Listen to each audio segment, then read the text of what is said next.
तर बुलढाणा जिल्ह्यातील खामगाव शहरात अक्षय्य तृतीयेच्या सणानिमित्त सोने चांदीच्या दुकानात नागरिकांनी गर्दी केली। यंदा नागरिकांनी सुवर्ण गहू मणी घेण्यावर भर दिलेला आहे।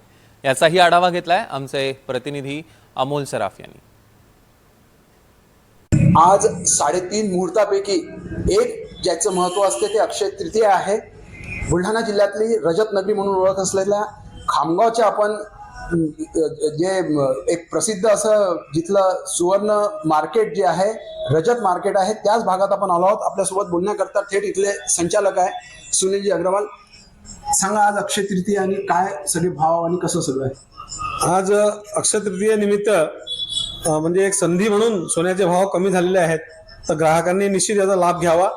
आज सकाळपासून अक्षय तृतीयेनिमित्त चांगली खरेदी ग्राहकांची होत आहे आणि भाव कमी झाल्यामुळे आणि समोरची पुढील भविष्य पाहून ग्राहकांनी आज या संधीचा लाभ घ्यायला पाहिजे। असे आज सोन्याचे भाव 1,54,000 आहेत। या भावाची ग्राहकांनी चांगली प्रकारे संधी घेतली पाहिजे। चांदीच्या बाबत बोलायचं कसं काय? चांदीचे ग्राहकी सोन्याच्या ग्राहकीच्या तुलनेत कमी असते। आज सोन्याची खरेदी जास्त असते, पण चांदीची पण ग्राहकी होत आहे। आज अक्षय तृतीयेनिमित्त चांदीचे भाव 2,54,000 रुपयाचे आहेत आणि सोन्याचे 1,54,000 आहेत। तर आज ज्या पद्धतीने अक्षय तृतीया आहे, सोनं कुठे खरेदी करण्याचं महत्त्व असते ते आपल्यासोबत ग्राहक देखील जुळलेले आहेत। ताई सांगा, कसं काय तुम्ही आज खरेदीचं केलं? नमस्कार, मी अमृता सुनील गुळवे।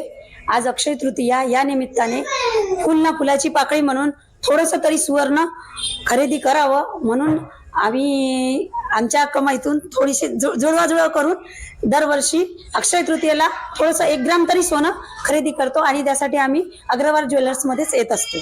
तर निश्चितच आपण पाहू शकता की आज सकाळपासूनच या रजत नगरीच्या नावाने प्रसिद्ध असलेल्या खामगावात सोनं खरेदी करण्याकरिता देखील ग्राहक मोठ्या संख्येने येत आहे। आणि जसं संचालकांनी सांगितलं की भाव कुठेतरी सध्याच्या प्रमाणात कुठेतरी ग्राहकांना घेणं योग्य असल्याने ग्राहक देखील याचा फायदा घ्यावा असं त्यांच्याकडून सांगण्यात आलं आहे। अमोल सराफ, NDTV मराठी, बुलढाणा।